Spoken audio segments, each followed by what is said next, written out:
Okay, show it's 1 o'clock. Happy Thursday, everybody. This is Ed Crow. I will waste a few minutes here just so we can let a few more people come on.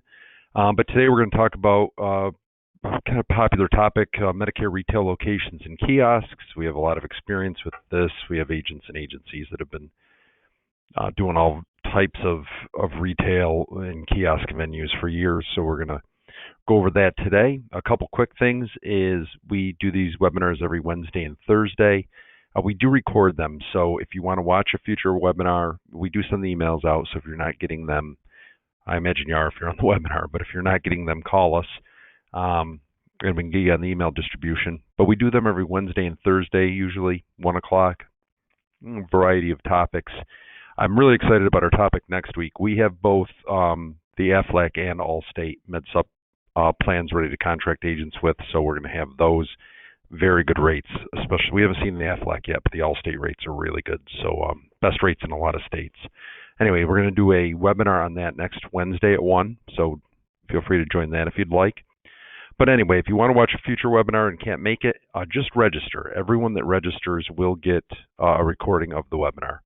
And then lastly, if you have questions during the webinar, I'm not smart enough, unfortunately, to read the slides and answer questions at the same time. So just ask the question to the webinar, and I will answer them when we finish.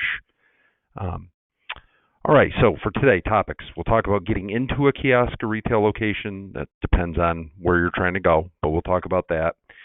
Talk specifically about Walmarts, CVS's or Walgreens. I put them together because they're different carriers, but they're very similar. Importance of working with store managers and pharmacies. Best practices that we've learned from agents and agencies that have done retail very successfully over the years. And lastly, you can watch all of our recorded webinars. We have hundreds of them on various topics on YouTube. So you can Google YouTube Crow and Associates, and you can subscribe. If you subscribe, you'll get notifications whenever we put a new one up on there. But if you want to review all of them, that's the place to go do it. Okay, I always do this quick page before we get started. I do this on every one of them, so if I skip over a little too quick, you can look at any of our other webinars where I get in a little more detail. But just to remind you of programs we offer. Our free Medicare lead program, so that's $500 per agent per month. Anything you want for Medicare leads, sales, generation, advertising, marketing, you just send us a paid receipt. We don't care what company you use. So that's available to everybody that works with us. We have our T65 Medicare seminar program, been our most popular thing by a lot, especially the last 4 or 5 months. We are averaging 70 prospects, T65 prospects per seminar, and that average is probably low even. We've been doing really big numbers. Our vendor does everything. They get all the people in the seats. You don't have to send out invites, do anything. You just have to find the venue as the agent. Doing really well with those, and we are averaging about 20 apps from those, maybe even a little more than that. I haven't gotten that number specifically. But anyway, definitely averaging 70 people at the seminars, T65s. Great program. We can do it in any state, and what's really nice is you can run it year-round. We have free agent websites for agents that need them. So if you don't have a website, all you have to do is go on GoDaddy, for example, or Google, buy a URL. URL is about $20 for 2 years, and then we will make the site for you. We'll make the site, put your logo on it. If you don't have a logo, we can help design a logo with you and get you a website. We offer Connect Your Sunfire and Medicare Bot at no cost. All 3 platforms, which is unusual. So we have all 3 national enrollment and comparison platforms, all at no cost, and all 3 of them will be compliant with the CMS final rule for call recording. We have a quote and comparison site for all lines of business that you can have at no cost, and that quotes and compares everything. Medicare plans, final expense, annuities, LTC, term, UL. You can quote and compare all companies on there and quickly and easily find out who has the best rates, who you might want to contract with, that kind of thing. We provide guidance on SEO for better search results, so we certainly can help with that. We built Crow and Associates on Google search SEO, and we can show you how to do that at no cost. And then lastly, in the agents that work with us, agents and agencies, we will have a form out that comes out in the next couple of weeks We're anticipating marketing money from a number of carriers leading up to AEP. We're going to send out an intake form that you can fill out. Put your expenses, things you're going to, maybe leads or whatever you're going to spend money on to generate AEP business. Let us know what carrier you plan to write the most of, carrier or two, and we will we'll have co-op money available to help offset your costs. And again, we'll have an intake form for that. That's a crazy time of year for us that we'll get out to everybody. So just be on the lookout for that in the next couple of weeks. All right, enough of all that stuff. So talk about retail and kiosk locations. So first of all, getting into the locations. I get a lot of questions on that. So first one is Walmart. People say, how do I get a Walmart? Well, Walmart's a little different. They are run and controlled by Direct Health. Direct Health is an organization that works with the FMOs and uplines like us, and it's a bidding process. And they bid through the FMOs. So they have 2 rounds every year. Round 1, which comes out in probably like March or April, is a list that we send out to all our agents of agents who had the store the year before. They have the first right of refusal. So if they had that store the previous year, they have the first right of refusal. They can keep that store if they want. They don't have to rebid on it. It's theirs. Now, there's caveats and catches. If they didn't do all the reporting, and I mean all of it, then they could lose the right to keep that store and the right of first refusal. So it might go out to the bid process. So if you have a store, make sure you do your reporting.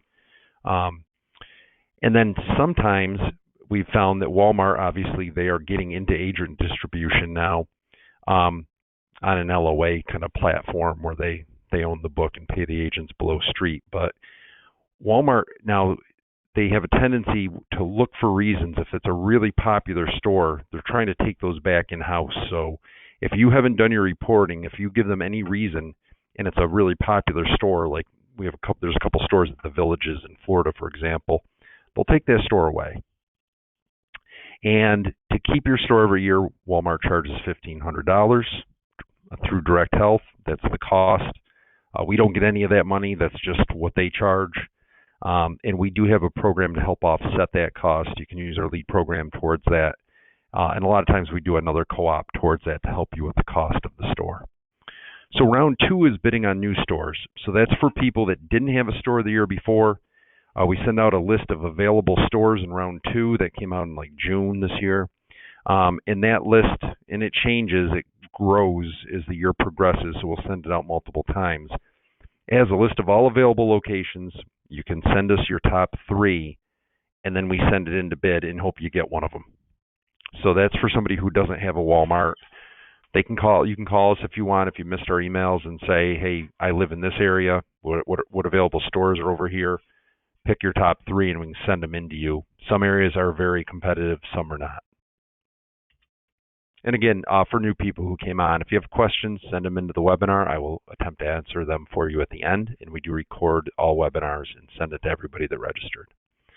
So unlike Walmart, CVS and Walgreens is different. There is not an organization controlling that like Direct Health does with Walmart. CVS and Walgreens are completely controlled by the carrier agent managers, so the broker managers for the insurance companies. To get into a CVS or Walgreens, first of all, there's no cost for either one. So unlike Walmart, CVS and Walgreens doesn't cost money. To get into one, you have to communicate with your area agent manager for the carrier and have a decent relationship with them to get in. And they do have stores, and they can put you in a store if they choose. United Healthcare, they use Walgreens, so you'd want to talk to your local United agent manager and talk to them about the desire to get into a Walgreens, and they're the ones who control that if they want to put you in one or not. And for Aetna, they are CVSs, same thing. Talk to your Aetna broker manager, say I want to get into a CVS, and they can get you into one. So they control that process completely. You'll hear me say on all these webinars, really underappreciated and undervalued thing is having a good relationship with all the carriers' agent managers. They can help you with a lot of things, and this is one of them. Humana does multiple types of retail locations. They have Save-On, Safeway, Osco, Acme. Acme makes me think of like Roadrunner and the Coyote with like rocket skates, but it's a store too. Same thing, Humana. Your Humana agent manager is the one who controls those stores and can get you in. And then there's certainly a number, I don't mean to shortchange any insurance companies, but there's certainly a number of other carriers that they have various locations. And again, agent manager in most cases controls those. Some carriers do grocery stores. It depends on the company, the insurance company, but they usually have a variety of locations that might be available. So again, agent manager relationship is really important, with the exception of Walmart. So other locations. Again, agent managers in some companies have what's called a community manager. So they're almost like an agent manager that works usually with their internal salespeople, but they also work with independent agents like us. Those community managers usually have access to a lot of different areas. So some carriers have those, and they can get you into places like flea markets, laundromats, dollar stores, grocery stores, food pantries. Some of those places can be really successful. Food pantries, believe it or not, can be, and it makes sense if you think about it, they can be huge for people that want to do dual enrollments. I've seen agents in food pantries knock out 300-400 dual plans in a year. If they have tables at a couple different food pantries. Flea markets are popular now too. But again, the agent managers can help get you into places like that. Laundromats, I mean, they were really popular last year. Dollar stores were kind of the flavor of the day 2 years ago. But any of those places can work depending on the foot traffic. And an agent manager or community manager can help you get access to those. All that aside, I still see a lot of agents kind of old school this thing, where if there's a location they think that, wow, that would be a good location, and that location isn't affiliated with an insurance company, it's just old school relationship. Knowing somebody there or introducing yourself and convincing them to let you have a table there. I see that all the time, constantly. See a lot of that at grocery stores these days, at doctors' offices. See that often. And that can be a great place to have a location.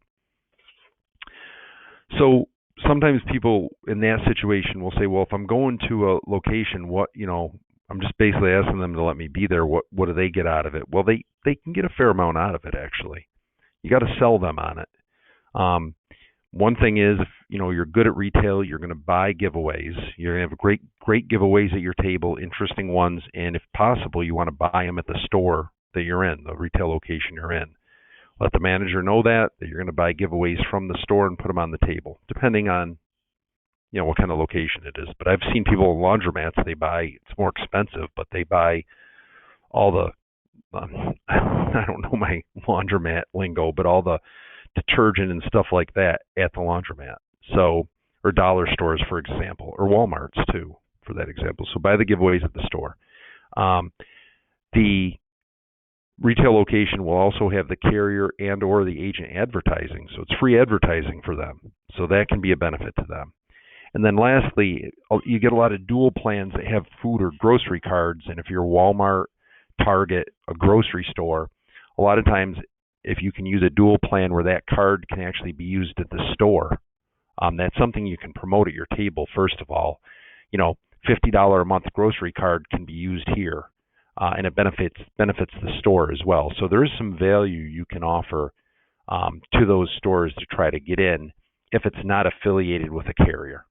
And even if it is, you should still do those things anyway.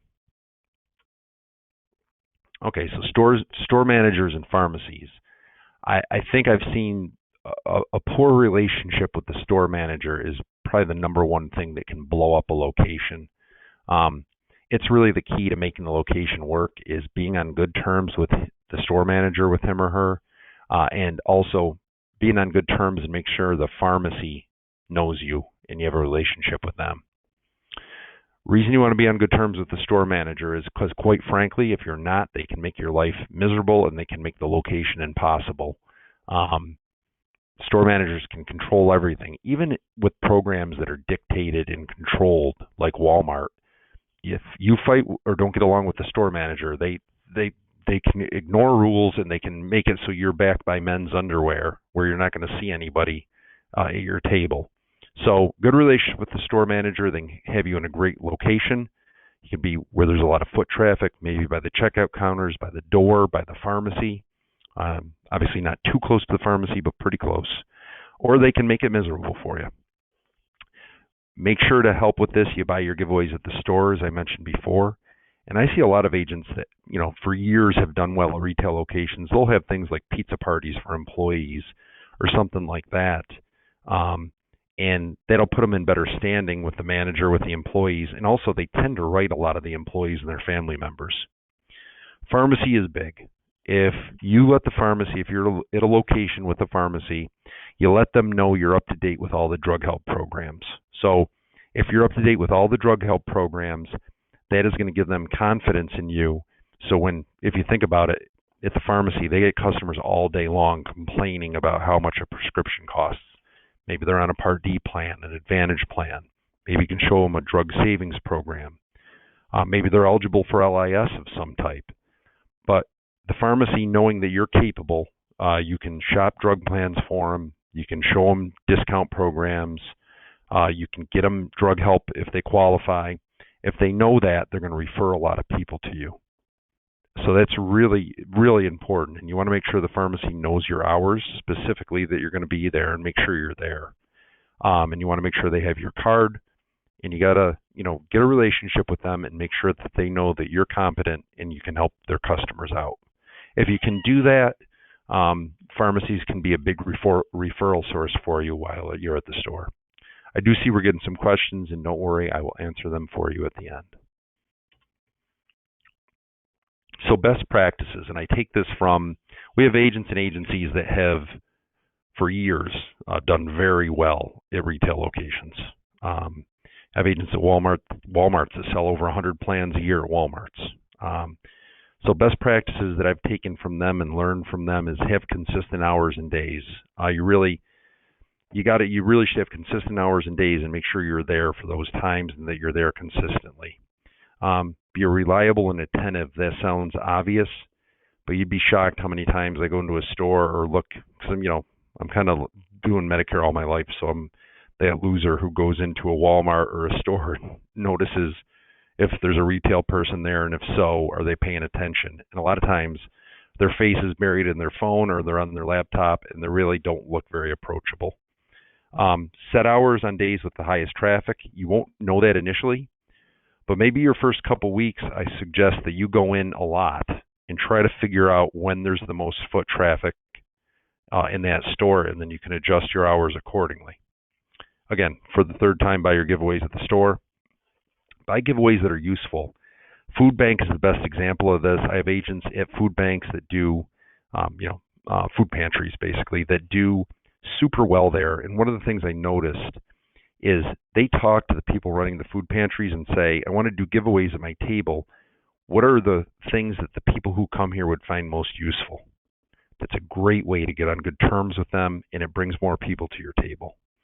Be friendly to all the staff. That sounds really obvious, but you'd be surprised how many times it doesn't happen.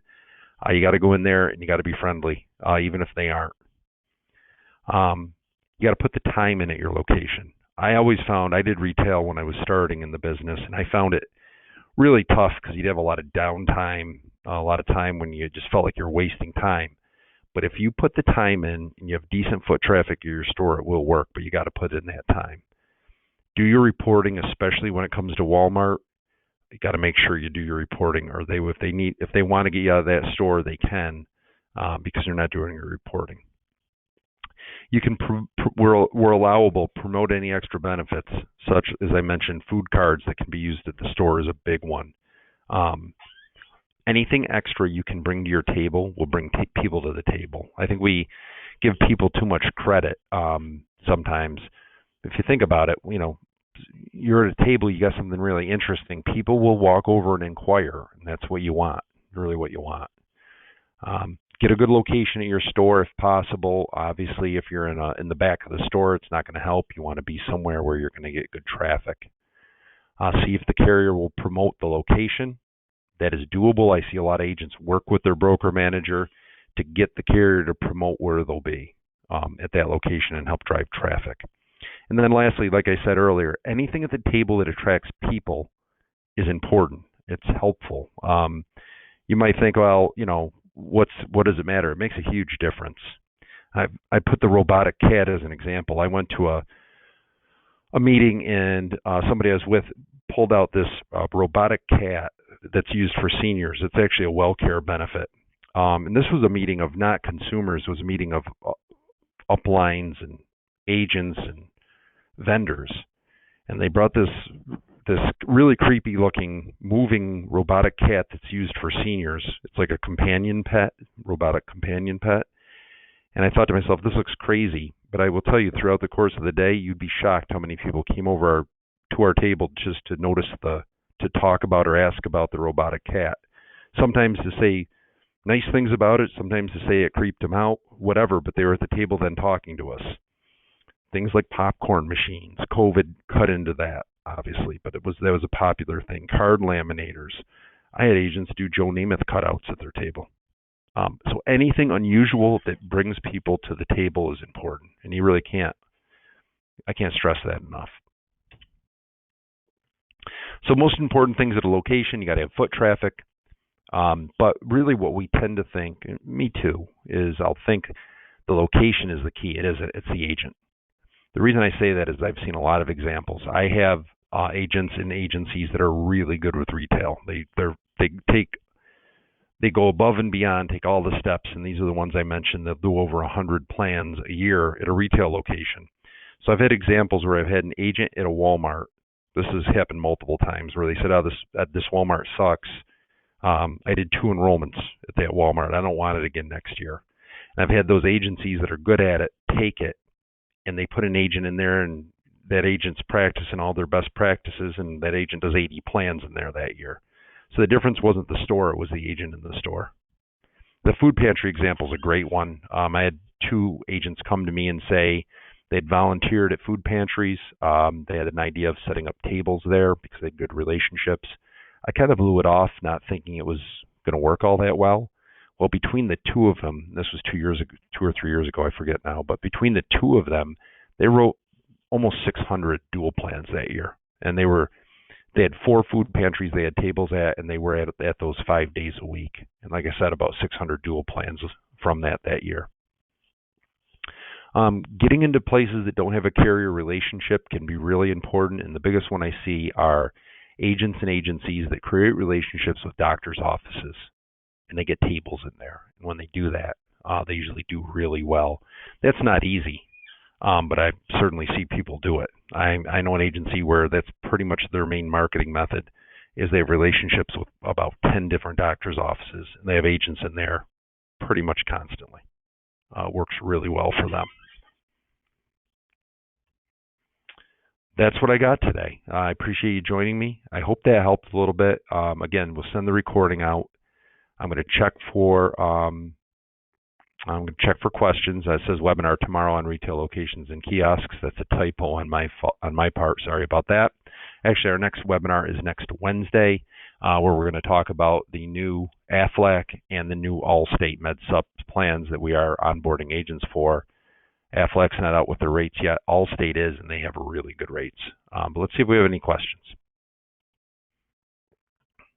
Okay, let's see. For questions, we have a couple. Are any of the other locations in places like community centers, meeting rooms for 55 and over communities, and retirement communities, or are those locations best for an agent to do an on-site seminar?